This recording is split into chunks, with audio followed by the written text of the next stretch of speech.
Welcome to another X-Ray University video. Today we're going to be talking about QFNs.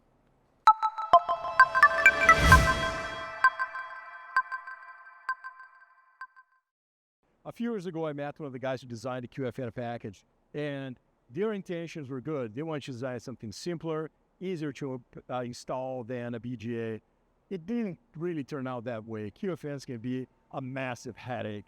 So in this series, we're looking at different packages and how to use X-ray technology to figure out if they're good or bad. And again, we're doing things here for the high mix, low volume environment. We're not talking about companies putting down millions of these things a year that can do full automation and customization of the software.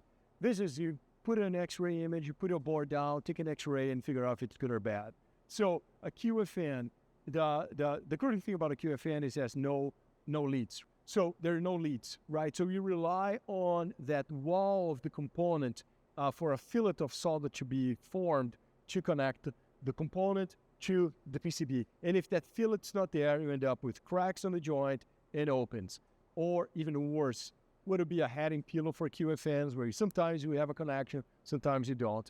This is a really nice example. What you have here is some voiding on the ground plane of the QFN and a big short circuit on these 3 pins on the bottom here of the QFN and insufficient solder on this guy, and that pin as well. Another really nice way that I like to inspect QFNs is by doing a 3D view. And you can see here, that's the edge of the QFN right there. That's the no lead, right, of the QFN. And this is what a nice fillet looks like. As you can see, this triangle, this fillet connecting the wall of the QFN to the pad of the PCB.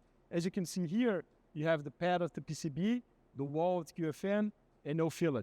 So definitely insufficient solder here. I would like to see some solder there, some solder here. This is a nice one. I can go ahead and rotate and really quickly here inspect that short circuit here on the side, and the other pins have a really nice QFN on the top and the bottom. But again, short, opens, voiding, and that's how you figure out if your QFN is ready for production or not. Hope you enjoyed this video, and as usual, don't forget to subscribe and comment if you'd like to see more things like this or different technologies. Thanks for watching.